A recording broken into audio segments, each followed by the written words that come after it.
At 68, I thought family meant safety. But when I uncovered a document in my name, I realized the people I trusted most had already planned a future without me in it. My name is Eleanor, and I've lived long enough to know that peace is not something the world gives you. It's something you build for yourself. At 68 years old, I thought I had finally done just that. My days were simple, quiet, and in many ways, fulfilling. Each morning I rose with the sun, brewed a pot of tea in the same porcelain cup I've held onto for decades, and stepped into my little garden to tend the roses. People used to say roses are difficult to care for, but to me, they're like people. Give them patience, a little attention, and they'll reward you with beauty. I never craved excitement, not anymore. When my husband passed away years ago, I learned the value of steady routines. Routines keep you steady when grief knocks you to your knees. So I built my life on them. Mondays, I walked to the bakery and treated myself to a fresh loaf of bread. Wednesdays, I joined a small knitting circle at the library, a group of women who, like me, had weathered storms, life threw their way. Sundays, I went to church and found comfort in familiar hymns that reminded me of my childhood. I wasn't rich, not by anyone's standards, but I had enough.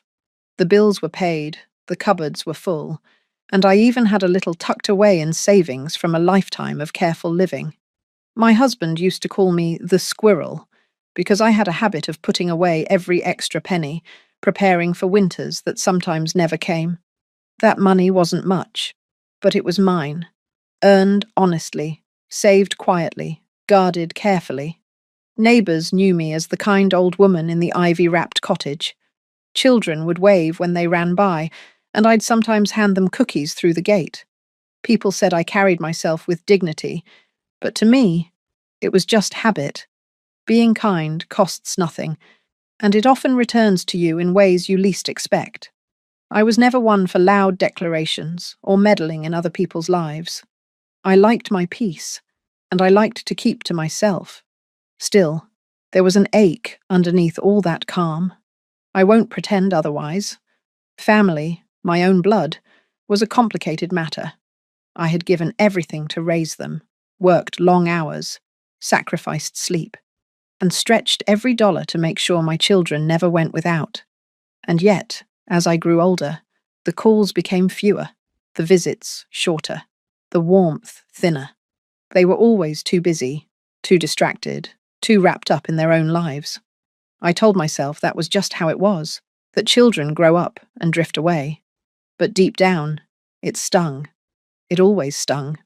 Despite that, I never stopped hoping. Every time the phone rang, I wished it might be them.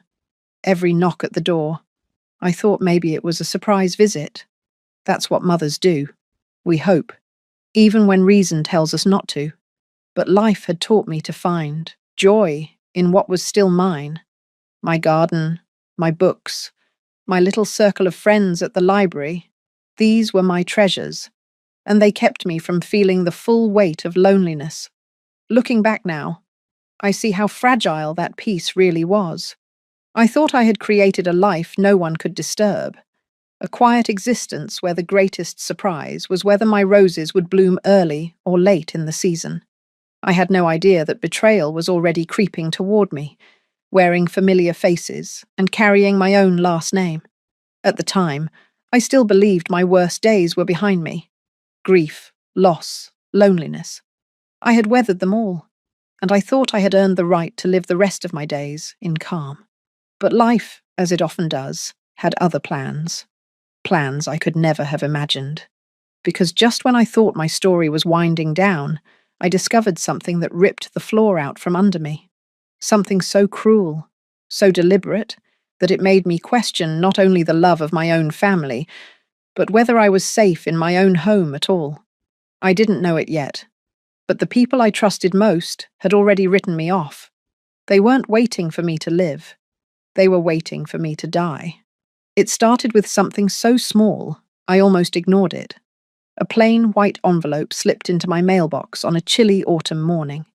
No handwriting, just my name typed neatly across the front. I assumed it was junk mail, or another promotion from some company trying to sell me things I didn't need. Still, out of habit, I opened it as I sat at the kitchen table with my tea. The first lines made my stomach tighten. Policyholder, Eleanor. Beneficiaries, Daniel Whitford and Lisa Grant. Anticipated payout in the event of death before December 31st. I blinked at the words, convinced I had misread them. My hands trembled slightly as I flipped through the pages. It was a life insurance policy, a very large one, and according to the neat, flowing signature scrawled at the bottom of the document, I had signed it. Except I hadn't. I felt the blood drain from my face as I stared at that signature. It was mine. At least, it looked like mine. The loops, the slant, the flourish at the end of my last name. Whoever had done this knew me well enough to imitate me almost perfectly. Almost. Because I knew my own hand better than anyone. And there was one small detail that stood out. I always drew the tiniest upward flick at the end of the yar in my name. This forgery had missed it. Still, the more I looked, the sicker I felt. They had planned this. Someone I trusted had taken the time to practice, to copy, to forge my signature on a policy worth more than I could ever imagine holding in my bank account. And then I saw the detail that made my heart pound so hard it hurt. Anticipated payout if the policyholder does not survive the winter. The words burned into me. This wasn't just money. This was a bet against my life. A gamble written out on crisp white paper that I would be dead in a matter of months. I pushed back from the table, the chair scraping loudly against the floor. My first thought was to deny it, to tell myself it was some terrible mistake, a clerical error. But the names on the document erased all hope of that. My son, Daniel. My daughter, Lisa. My own children listed as beneficiaries, waiting for my death like scavengers circling a wounded animal. My chest tightened as memories rushed in. Nights I stayed awake nursing Daniel through fevers. Mornings I packed Lisa's lunches with little notes to make her smile. Birthdays where I worked extra hours just to buy them the presents they begged for. All of it, every sacrifice, every ounce of love, had been thrown away for a pile of money they thought they'd collect when I was gone. I don't know how long I stood there staring at those pages. Minutes, maybe hours. The clock ticked. The tea grew cold. And I kept asking myself the same question. Why? Had I failed them somehow? Had my love meant so little that they saw me only as a payout? The betrayal cut deeper than any wound I'd ever known. The worst part was the fear that settled into my bones. If they had gone this far, if they had planned a future without me, what else were they willing to do? Would they simply wait for age and illness to take me? Or would they help it along? Every creak in the house, every shadow outside my window that night felt sinister. For the first time in my life, I didn't feel safe in my own home. I folded the papers carefully, slipped them back into the envelope, and tucked it into the drawer by my bed. My hands shook so badly I had to hold them together just to steady myself. That night, sleep never came. I lay awake listening to the wind scrape against the windows, wondering if the footsteps I heard outside were real or imagined. In the darkness, one thought grew louder and louder in my mind. If my own children could forge my signature and bet on my death, then I had no choice but to fight. Because if I didn't act soon, winter might come, and I might not make it through. When you discover that the people you love most have plotted your absence, it doesn't hit you all at once. It seeps in slowly, like ice water dripping into your veins, numbing you until you can barely breathe. I spent the next few days in a fog. The envelope never left my bedside drawer, yet it haunted me everywhere I went. I'd walk past the roses in the garden and wonder if I'd see them bloom next spring. I'd make a cup of tea and catch myself staring at the steam, thinking, if they've already written me off, maybe I really won't last the winter. The betrayal was heavy, like carrying a stone in my chest. I thought about Daniel, the way he used to crawl into my lap with his toy cars, how I'd stay up until midnight helping him build school projects when he'd forgotten to mention them until the last minute. I thought about Lisa, Her first ballet recital. How I saved for months to buy her those pink satin shoes. How her face had glowed when she twirled on stage. I had given them everything I had, even after their father passed. And now they had reduced me to a line in a ledger, a payout waiting to be collected. I couldn't tell anyone at first. Who would believe me? A widowed woman in her late 60s, claiming her own children had forged her signature on an insurance policy. People would think I was paranoid, senile, losing touch. Even I started to question myself. I pulled out old letters I had written, compared the signatures, looked again and again for proof that I wasn't imagining it. And each time, the truth stared back at me. It wasn't my hand, no matter how close it looked. But fear has a way of making you doubt everything. I stopped answering the phone, afraid it was them calling to check if I was still breathing. I pulled the curtains earlier in the evening, locking the doors and checking them twice, sometimes 3 times. Every creak of the old house, every crunch of gravel in the driveway sent my heart racing. I had lived here for decades, and suddenly it felt like hostile ground. The loneliness grew sharper too. I wanted so badly to confide in someone, but who? My friends at the knitting circle? They'd look at me with pity, maybe whisper about me behind my back. My neighbours? Kind people, yes, but they weren't family, and this betrayal was too personal, too raw. Even at church, I sat quietly in the pew, unable to sing the hymns because my throat closed up with grief. I wanted to cry out, to say, "My own children want me gone." But the words never came. Nights were the hardest. Lying awake in the dark, I'd imagine them sitting together, Daniel and Lisa, discussing timelines, expenses, how much they'd each get when the check came through. Did they toast to my absence? Did they laugh about how easy it had been to copy my signature? The thought gnawed at me until I felt sick. And yet, beneath all that fear and sorrow, something else began to take shape. A quiet, simmering anger. I had spent my life swallowing disappointment, excusing neglect, telling myself times were different and children grew apart. But this was no misunderstanding. This wasn't forgetting my birthday or skipping a holiday dinner. This was betrayal of the deepest kind. This was calculated, deliberate, cold. One evening, as I sat at the kitchen table staring at the envelope, I whispered aloud, "They think I'm weak. They think I'm already gone." Saying it broke something open in me. For the first time in days, I felt a spark of fire instead of despair. If they had written me off, if they believed I would simply fade away, then they didn't know me at all. I pressed my palm flat against the table, steadying myself. I am still here. And if they were waiting for winter to claim me, they were in for a surprise. Because I wasn't going to die quietly, and I wasn't going to give them the satisfaction of cashing in on my life. They had chosen betrayal, but I still had a choice too, and mine was simple. I would fight back. I knew that if I wanted to fight back, I couldn't let fear cloud my mind. Fear makes you reckless, and reckless people make mistakes. If Daniel and Lisa were bold enough to forge my signature once, they might be bold enough to try again. Or worse.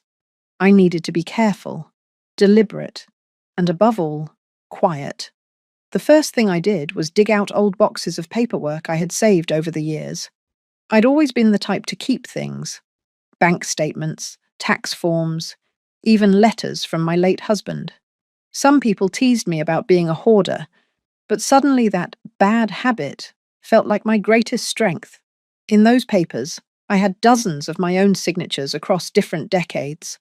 I sat at my kitchen table, laying them out in neat rows, comparing each curve and flick of my handwriting to the forged one on the policy. It was almost perfect. Almost. But side by side, the differences leapt out. My letters flowed smoother, more confidently. The forgery had a stiffness to it, as if the hand behind it was too focused on getting it right. I circled the details in red ink, my heart pounding with both anger and grim satisfaction. This was evidence. My truth. Next, I called the insurance company. My voice shook a little as I introduced myself to the agent on the line, but I forced it steady. I need to inquire about a policy in my name, I said. One I never signed. There was a pause. Then the agent asked for details. I gave them the policy number from the papers. The silence that followed was long enough for me to hear my own pulse in my ears. Finally, she said, "Yes, Mrs. Eleanor? We do have that on file. It was signed and filed 2 months ago." I closed my eyes. 2 months. They'd been planning this for longer than I realized. "I never signed it," I said firmly. "That is not my signature. Someone forged it." The agent hesitated, then lowered her voice. "This is a serious matter. Do you have reason to believe it was family members?" The question hit me like a slap.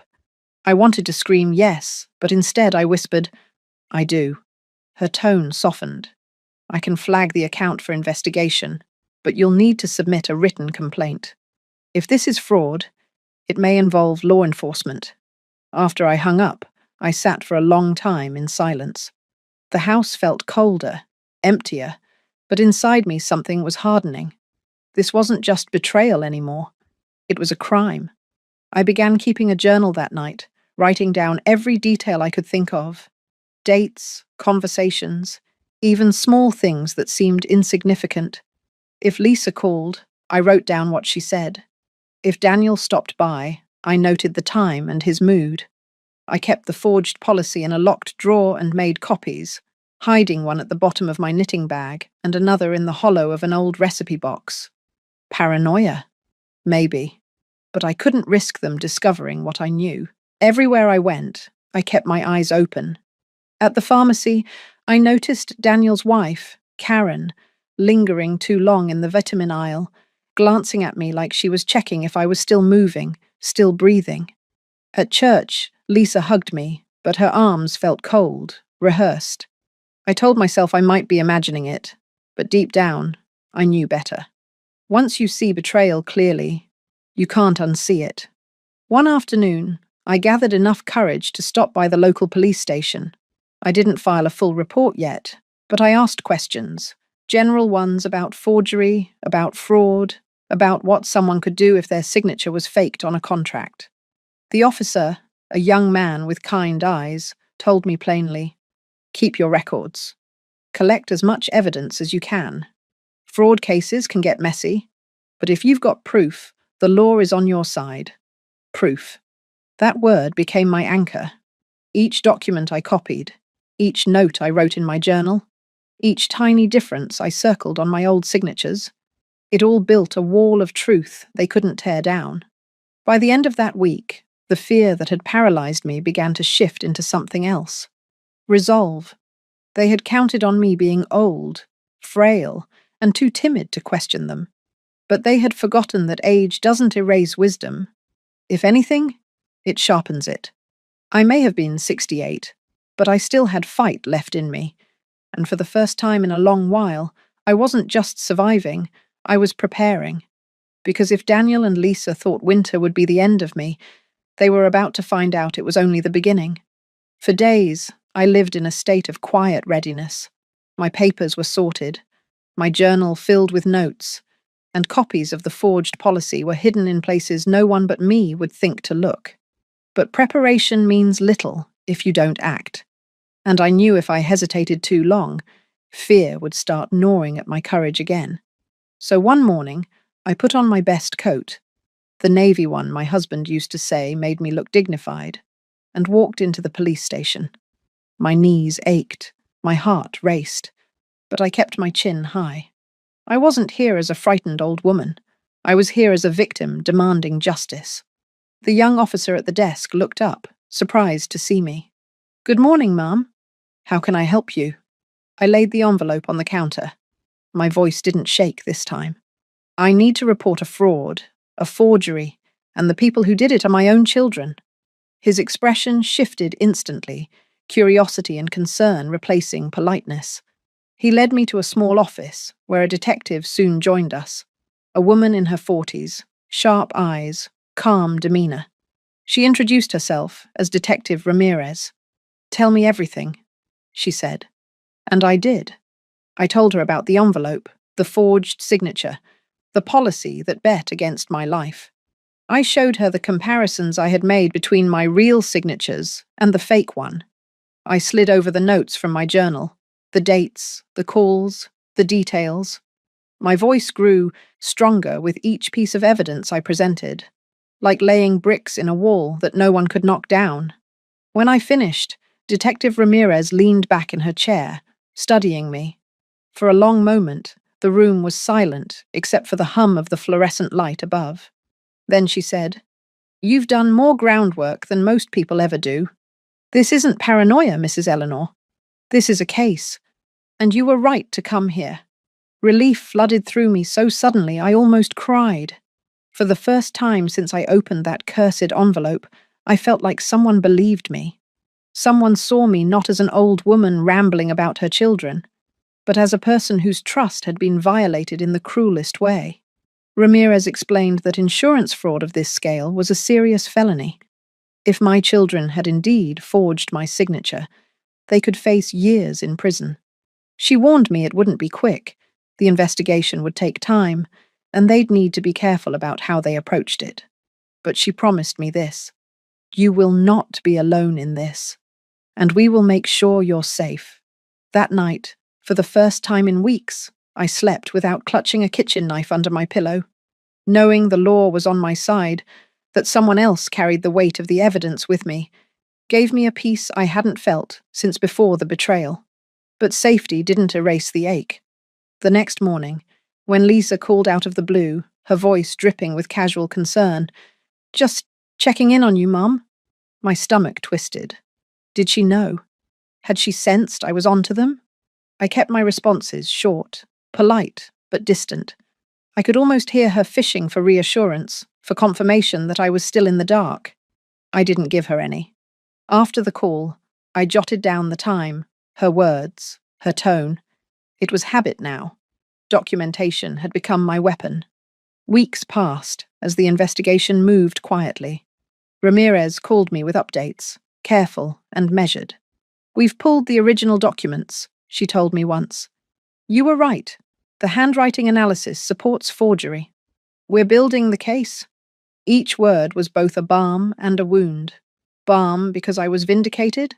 Wound because every confirmation meant my children truly had done this, without shame, without hesitation.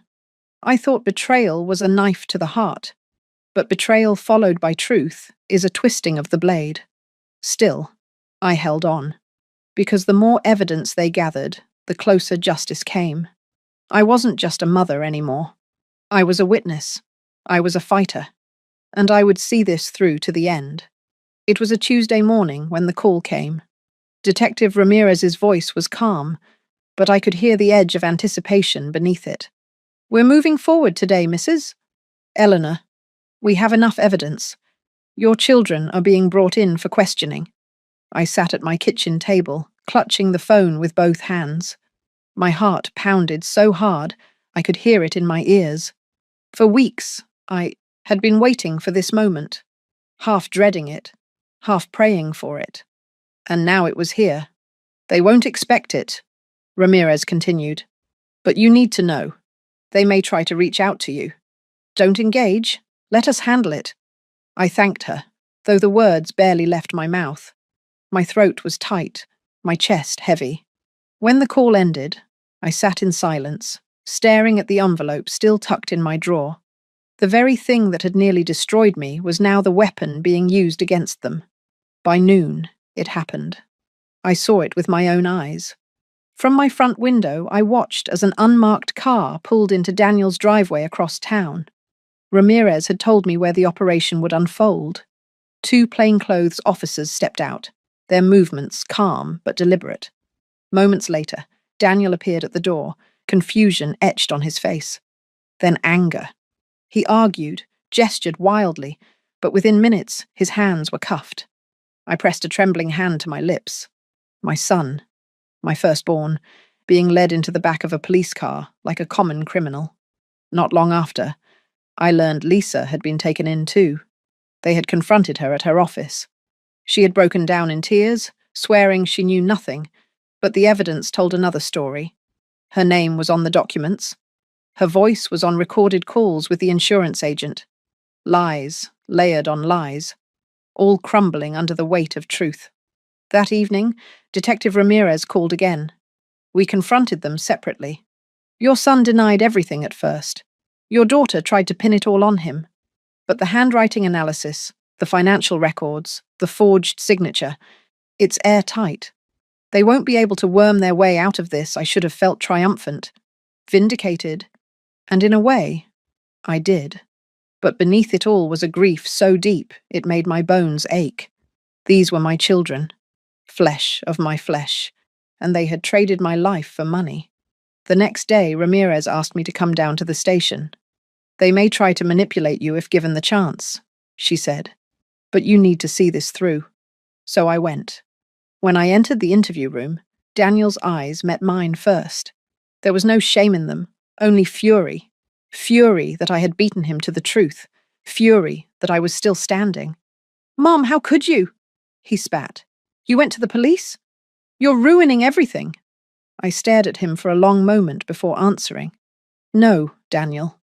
You ruined everything when you signed my name and wished me dead." His jaw tightened, but he said nothing. Lisa, sitting across the table, was a different sight. Her eyes were red from crying, her shoulders slumped. "Mum, please," she whispered. "I didn't mean for it to go this far. Daniel said it was just paperwork. I thought—" Her voice cracked. "I thought you'd never find out. The tears might have moved me once, but not now. Not after nights of fear and weeks of betrayal cutting me open again and again. You thought I wouldn't find out because you think I'm old, weak, easy to fool." My voice didn't rise, but it was steady, stronger than I felt inside. "But I am not your victim. Not anymore." The room was heavy with silence after that. Ramirez gave me a small nod, one that said everything without words. "You did it." As I walked out of that station, I felt the weight of decades lift off me. Not because justice was complete, it wasn't yet, but because I had spoken the truth directly to the faces that had tried to bury me. For the first time in a long, long while, they had been forced to listen. The courthouse smelled of old wood and cold marble, a mix of history and justice that pressed down on me as I took my seat near the front. I had never been inside one before, not as a witness, not as a victim, but here I was, a 68-year-old woman, clutching my handbag like a shield, waiting to watch my own children face the consequences of their betrayal. The trial itself was not long. The evidence was overwhelming. My forged signature, analysed by experts who testified to its falseness. Financial records, showing Daniel and Lisa had made inquiries about the policy payout even before the ink had dried. Emails and recorded calls, their voices unmistakable, trying to fast-track approvals. Piece by piece, the prosecutor laid it out like a puzzle, each fragment connecting until the picture was undeniable. My children had gambled on my death. I sat through it all with my hands folded in my lap, staring straight ahead. I did not cry. I did not look away. I thought if I gave in to tears, I might never stop. Daniel sat rigid beside his lawyer, his jaw tight, his eyes burning holes in me every time the prosecutor said my name. Lisa, on the other hand, seemed to shrink smaller each day. Her shoulders curved inward, her eyes fixed on the table. She cried often, but her tears no longer reached me. Once upon a time, I would have rushed to comfort her, pulled her into my arms, told her everything would be all right. But those days were gone. When it was my turn to testify, my legs trembled as I walked to the witness stand. The courtroom fell silent as I placed my hand on the Bible and swore to tell the truth. And I did. I told them about the morning I opened that envelope, about the way my heart stopped when I read the words, anticipated payout if deceased before December 31st. I told them how I recognized my signature immediately, how I compared it to dozens of others I had written in my lifetime, how I knew in my bones it wasn't mine. I described the sleepless nights, the fear of footsteps outside my window, the ache of knowing my children wished me gone. My voice shook at first, But then it grew steadier, stronger, because this was not just about me anymore. It was about truth, about every older woman or man who had ever been dismissed, brushed aside, underestimated. When I finished, the room was silent. Even the judge's eyes softened as she nodded for me to step down. The verdict came quickly. Guilty on multiple counts: insurance fraud, forgery, attempted theft. The sentencing was handed down soon after. Daniel received 10 years in prison. Lisa, though her role was smaller, received 5. I sat there, hearing the words, feeling them echo through me like distant thunder. My children, my own flesh and blood, were going to prison. And yet, I did not feel triumph. Not really. What I felt was something colder, heavier. Justice, yes. But also grief. Grief that it had come to this. Grief that the family I had spent my life building had rotted from the inside out. After the judge adjourned, people filed out quietly. Some glanced at me with sympathy, others with shock. A few whispered as they passed. I ignored them all. I only looked once more at Daniel and Lisa as officers led them away in handcuffs. Daniel kept his eyes on the floor, refusing to meet mine. Lisa turned once, her eyes wet, her lips trembling as if she wanted to say something. But the words never came. The door closed behind them, and just like that, they were gone. I walked out of that courthouse into the bright afternoon light. The air smelled of rain, sharp and clean, as though the world itself had been washed. I drew in a deep breath and let it fill me. Justice had been served. It did not mend my heart. It did not erase the betrayal. But it gave me something far more important than forgiveness ever could. It gave me freedom. When the courthouse doors closed behind me that day, I knew a chapter of my life had ended. Not the way I ever imagined, not the way a mother dreams for her children, but ended all the same. Daniel and Lisa were no longer just my children in my heart. They were convicted criminals in the eyes of the law.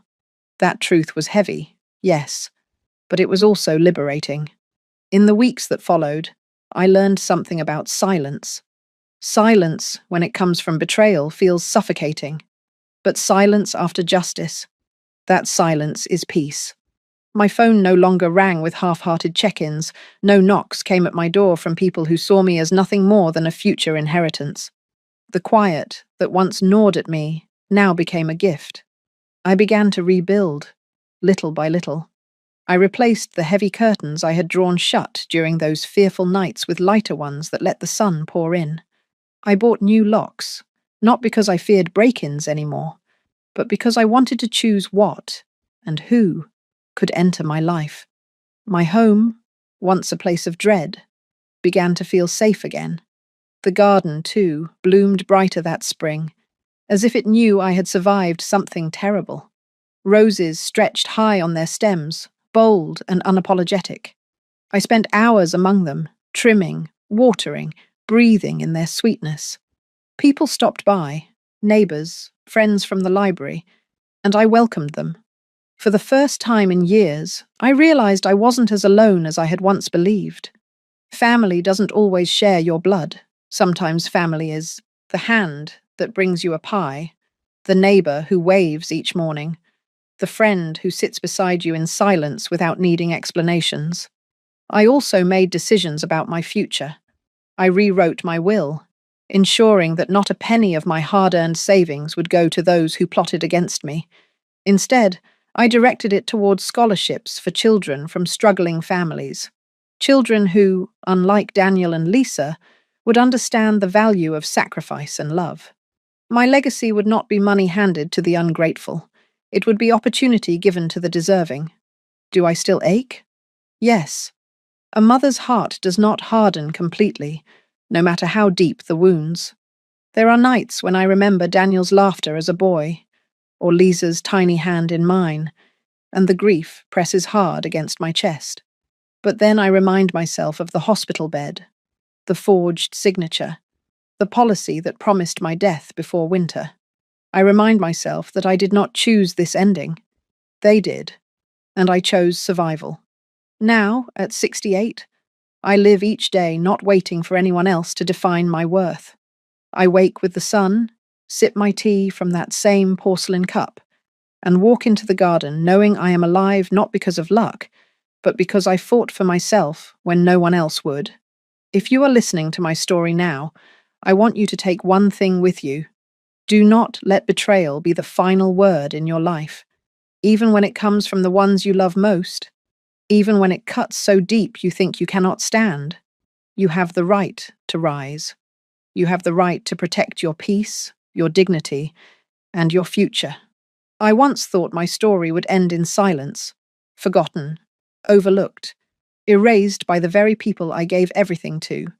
But here I am, telling you instead that my story ended in freedom. They collected prison sentences. I collected my life back. And to me, that is the greatest victory of all.